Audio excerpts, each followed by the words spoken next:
You were charged with tampering with the government record with intent to make it genuine. Is that right? I'm sorry. Say one more time, Judge. I missed what you said.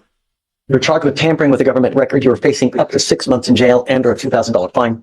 We are going to do probable cause. You have the right to remain silent. Anything you say can or will be used against you. You have the right to have an attorney present. If you cannot afford, one will be appointed to you, sir.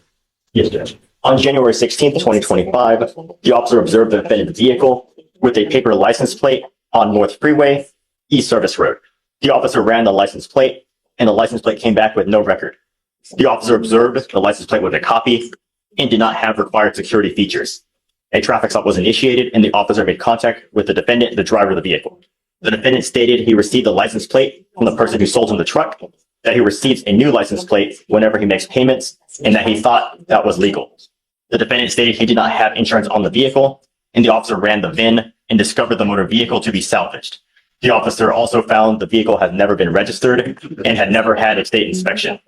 The defendant provided a dealer tag receipt for the license plate, listing him as a purchaser.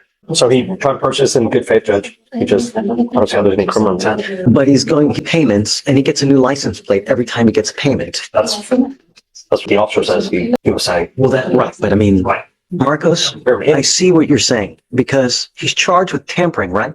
To tamper, you must, I know, let's pull the cup. That's Right. Because I mean, are you have to make a willing, and so to speak, you know? Let's see. Knowingly makes a false entry in the false alteration of a government record. A person commits, if he knowingly makes a false entry in or false alteration of a government record, makes, presents, or uses any record, document, or thing with knowledge of its falsity with intent that it be taken as a genuine government record. Your Honor, I think that is what they're probably relying on in this case. if I may, as the information alleges, it's subsection 6 where it possesses a governmental record with knowledge that it was obtained unlawfully. So, Well, he doesn't know it was obtained unlawfully, even from. Well, hold on. That's your burden, right? yes, Judge, and in this case, we would show that reasonable certainty by his obtaining it every time he makes a new purchase and obtaining it from the person who obtained the vehicle rather than from the government. So it would be through that. When I go buy a new car, though, they give me a tag. You know what I mean? So at some point, yes, you're supposed to get something like a plate from a state, from the state authority, right? They give you the license plate, but here, They give you the paper plate, and you assume that they're going to do all the paperwork behind the scenes. They send it to the government, to the state agency. Then the state agency sends you the metal plates. if this had been like maybe a month or two that he'd purchased it, perhaps.